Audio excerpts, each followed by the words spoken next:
Hello everybody and welcome back to another video by Farman Tutorials.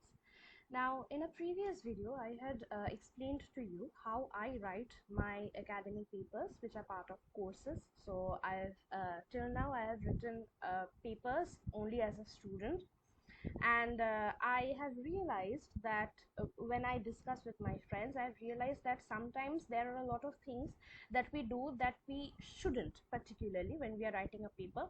And then there are particular things which are very useful when writing a paper. So in today's very short video I'm going to be discussing 5 don'ts when writing a paper as a student, and 5 do's, that is things that we should do when writing a paper as a student.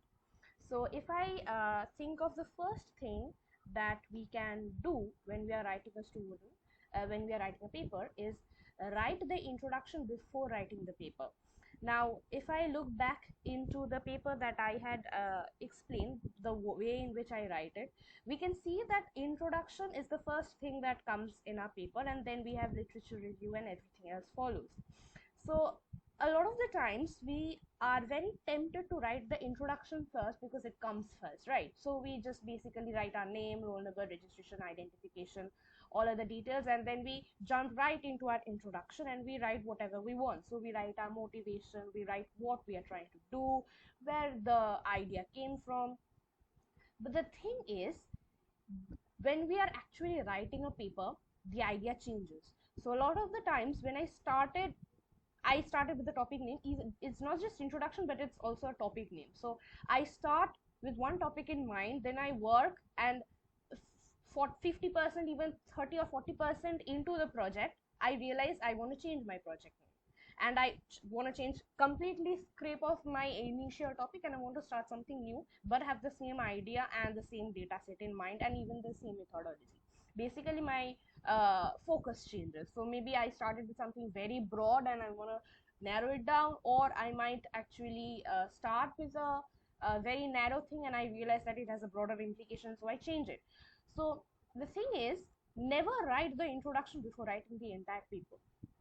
Ideally you should complete everything and then uh, sort of finalize your paper by writing the introduction. So I'm going to talk about it in details in a few moments because it's actually one of the do's that I have considered. So I'm going to just move over to the next one, and I'm going to say decide on a topic and then look for a data. So again, actually it's a very personal experience of mine. One of my friends had spent a very long time to decide on a topic. Now, the person that I'm talking about, that person spent a lot of time looking for a very interesting topic, something that nobody has ever worked with. A very quick reminder: do not work with something that nobody has ever worked with, because you have to write a literature review.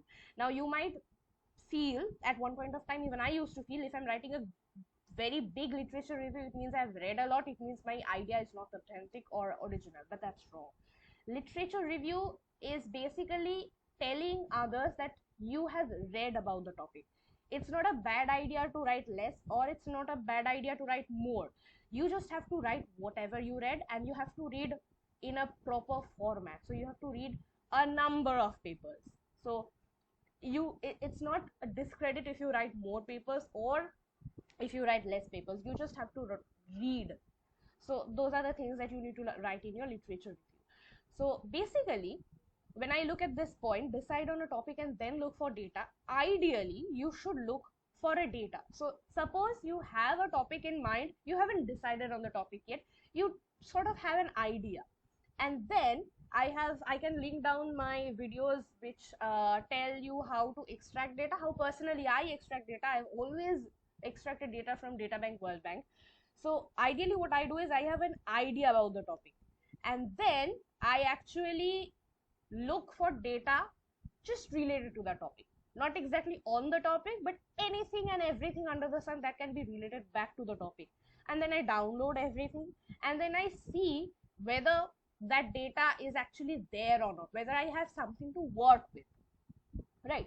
So never decide on the data and then decide on a topic and then look for data, because the friend that I was talking about, that person decided on the topic and then spend most of the time for writing the project or deciding on the topic.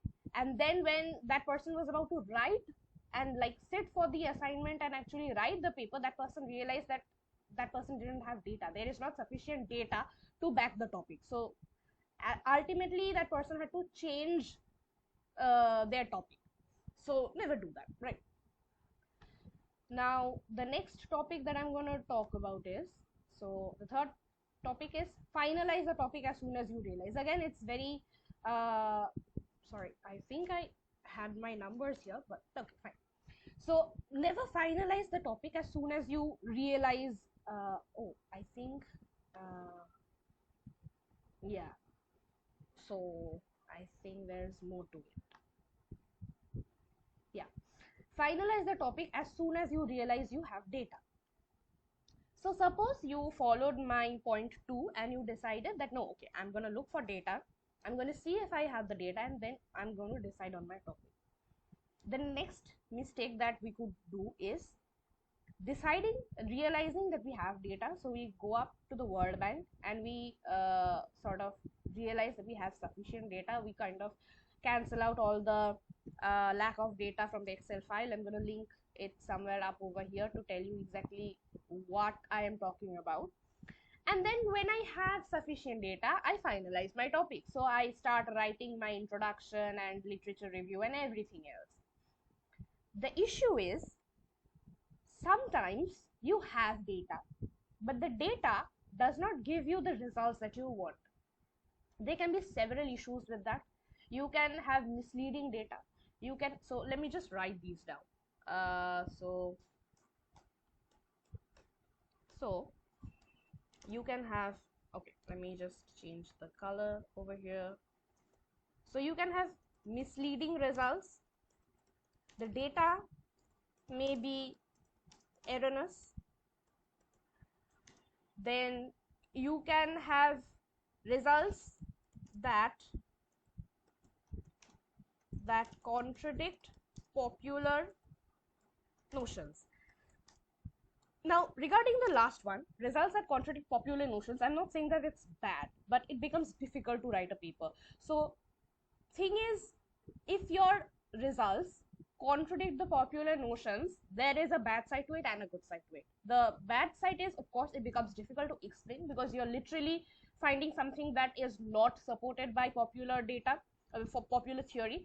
But the good side is you have something to work with. So your entire paper can be to explain why you have misleading results, or not misleading results that contradict popular notions. So you can, it could be your objective to explain why these particular data contradict your popular notions. Maybe the data that you have taken is telling something else, so you can explain that no, my data is actually telling something else, so it's not contradicting, it's just that we are interpreting it in a wrong way. Or you could actually say that according to me, there is this part that we need to discuss more, and that is why there is a contradiction that is rising up. So there are numerous things that you can discuss. Another point that I would like to talk about is simply write down the observations and results. Okay, this is something really important. So let me go to the data and methodology is where you write down where you got the data from, and the methodology is basically what and how you're trying to do it. So let me think about the analysis and interpretation. Suppose I'm trying to think about consumption function, right? So I have data on consumption, I have data on income, and I'm probably running a typical cross-sectional linear regression model. So analysis and interpretation, if I'm going with Stata, for example, say Stata is an econometric analysis software. So suppose I am trying to find out a consumption function. So I run a linear regression model for consumption and income, and I just write the equation here. So I write the consumption, sorry, the not block, not in blocks, the consumption function is so and so. So maybe some sort of c equal to a plus by something, and then you start describing. Your entire paper becomes a is the subsistence consumption, and then you have b, which is the marginal propensity to consume, and so on and so forth. And then what happens is your paper topic changes. So you're actually basically you ran a regression model, and then, so let me just write it like this. So you suppose you start with the paper, you go to the analysis and interpretation section, you switch on this data, you have the data for consumption and income, you run a regression model, and then you regress one on the other, and then you get a consumption function. You do not test whether the consumption function is proper or not, like whether it fits or not. You just write the consumption function, then you start telling what the variables are, and so on and so forth. And then you move on, you test all the different tests, you test the hypothesis and so on and so forth, and then you end it. The issue is, what is your value addition to the existing domain of knowledge? If I were in the place, I would probably start with something like what is the importance of consumption function. I'm not saying I'm going to write this. I'm just talking about the particular points that I can discuss. So instead of just writing a mathematical equation, so particularly for the last paper that I had written, I did not write any mathematical equation. I didn't write any equation actually, even though it was an econometric paper. I started writing about the intuition or the interpretation. So suppose I find the particular consumption function. Instead of writing it in details, I would talk about it in words. So the consumption function tells us that consumption depends on income, whether it's significant or not significant. That would entail a hypothesis test. So we can also talk about how sensitive the function is. That would kind of talk about the slope function, the slope of the equation. Then you can talk about, if it's a cross section, then you have no opportunities because it's a very simple analysis. If you think of time series analysis, you can think of possibilities of structural break, possibilities of structural break. Again, instead of thinking of the possibility, so suppose you actually write a paragraph on possibility of structural break. Let's think of it this way. So suppose I am writing a paragraph on possibilities of structural break, right? One way of starting this could be, the data is tested for presence of structural break, and suppose 1991 sorry, I think my number lock was not switched on, and suppose 1991, basically it came out to be 1991. Instead of writing it that way, you can go back to your literature review. So see, this is how you actually switch back and forth. So you have literature review, and now you realize that there's a structural break in your data in 1991. You can go back to your data literature review, or if you do not have, you can actually look up if there are papers that deal with structural break in 1991 that are corresponding to your data set. So then you can say, as per whoever that person is, so and so, give the year, and there is a possibility of structural break, so and so.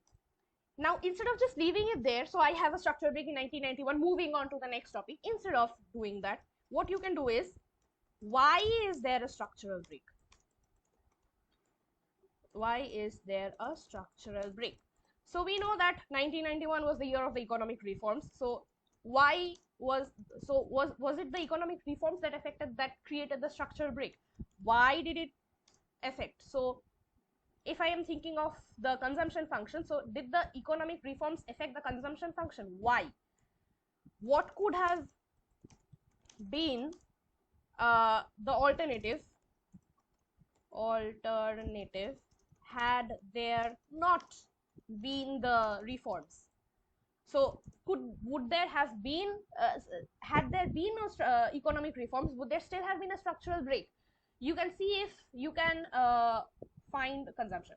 You can see if you can find any test or anything that can actually help you find that out. So instead of just leaving things there, you can think of it in details. Why is it the way it is? Why is it not in any other way? How can I support? So in fact, you can actually add, is there any other possibility of structural break? So most often the tests actually give you the most significant ones. So when you are thinking of structural breaks, I can't explain it in a word file, but basically the test is actually looking at the highest possibility. It looks at the highest probability of where the structural break is. But the curve could be sort of like bimodal in shape. So there could be other structural breaks as well.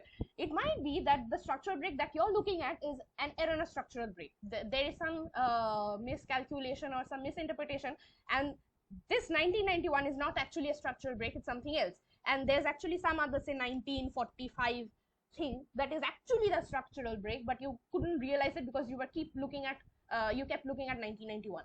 So look at the data one after the other in layers and try to find out the entire story. The best part, the best idea to interpret this would be, first plot the entire data set. When you're looking at the picture, there are a lot of things that you can understand. So if in fact the data set can actually give you idea about structural breaks as well. So if you're looking for time series analysis, of course structural break is relevant to time series analysis. You can actually think of possible structural breaks from the data set as well. So you can actually go back and say that the diagram, say a line chart or something, the time series, right? So the data set or the diagram tells us that we have possibility of structural break, and then we can test it. So you can start from an idea and then actually move on. So you have tests that deal with structural break when the year is given and not given. So you have respective tests and you can run them like that. So basically, don't just write the results, don't just run tests and write results. Write what they mean, what implications they possess.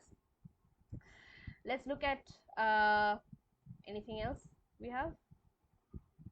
Okay, there's probably something else hidden here, but I can't seem to catch it. Let me, okay, just a moment.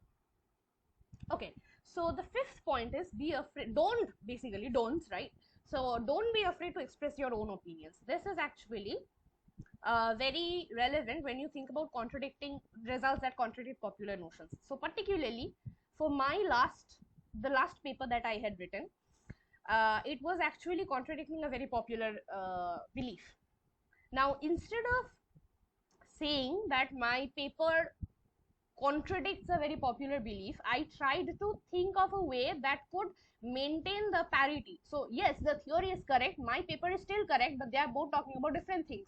Or the paper is correct, but I have not considered this portion of the paper, which is why there's a contradiction.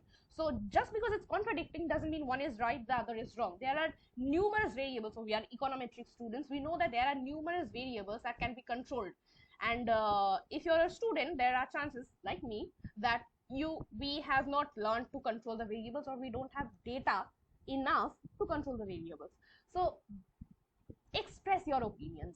It might be wrong, it might be right. Chances are that, of course, I probably made millions of mistakes in my paper, but what I did is I asked my professors for help. I told them that, sir, this is what I'm looking for, ma'am, this is what I'm looking for, am I correct, or can I make it better?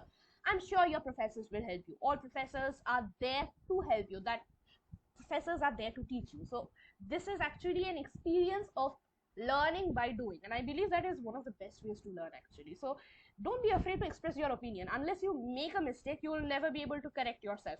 Don't be afraid to make mistakes. Make mistakes, don't make unnecessary ones, but make mistakes, reasonably common mistakes, and then learn from your mistakes. So don't be afraid to express your opinions.